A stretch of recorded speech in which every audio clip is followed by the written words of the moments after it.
quand vous posez des mots comme ça, même si ça vient d'un souvenir d'enfance de votre grand-mère, etc., ça vous fait quoi, vous, en tant que... Alors, moi j'ai la chance d'avoir laissé ce livre infuser pendant plus de 50 ans.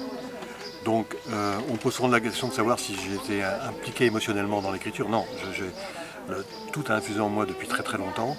Et donc je l'ai écrit vraiment en dehors de mes propres émotions.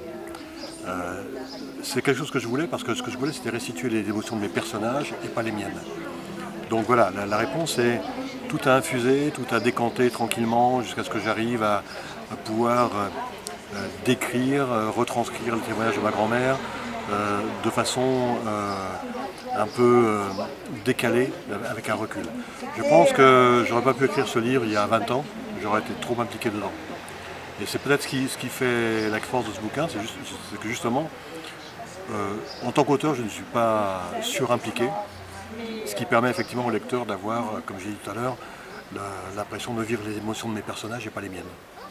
Quand on écrit un bouquin comme ça, on se dit, pourquoi on l'écrit? On se dit, c'est pour que ça recommence, et pourquoi on Alors, écrit ça? ça c'est vraiment une question essentielle, c'est que chaque communauté qui est victime d'un génocide a des droits et a ce devoir de témoigner pour justement éviter que ce génocide ne reste pas que le sien, c'est-à-dire que ce ne soit pas pris à part dans une histoire spécifique, mais que ça soit reclassé dans le parcours de l'humanité et que autant que possible on essaie de l'éviter. Je pense que la première justice c'est la reconnaissance, c'est-à-dire d'accepter que les choses ont eu lieu. C'est la pire injustice dans le cas de l'Arménie, c'est-à-dire que la Turquie a toujours refusé non pas de dédommager, non pas de compenser, mais de reconnaître même que c'est arrivé.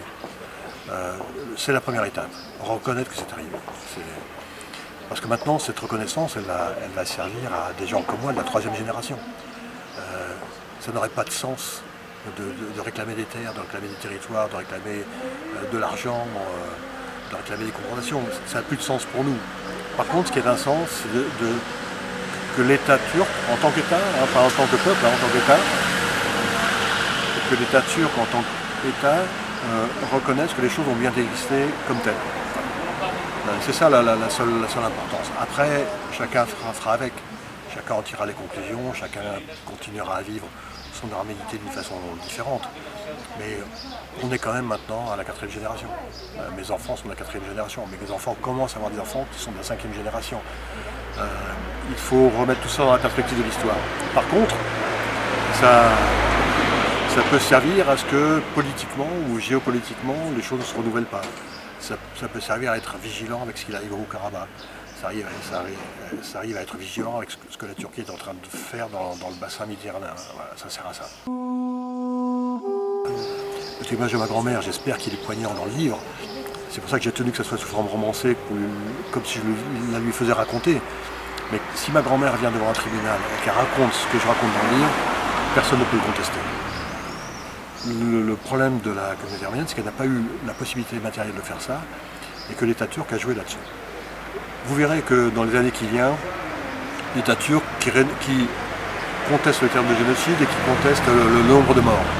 Vous verrez que dans les années qui viennent, l'État turc finira par dire oui, c'était peut-être un génocide, on peut en parler, et oui, il y a eu des morts, peut-être pas 1,5 million comme vous dites, mais 300 000 comme nous on dit. Et ils vont confier ça à des commissions d'historiens qui vont discuter ad vitam aeternam sur est-ce que c'était vraiment un génocide et combien il y a eu vraiment de morts.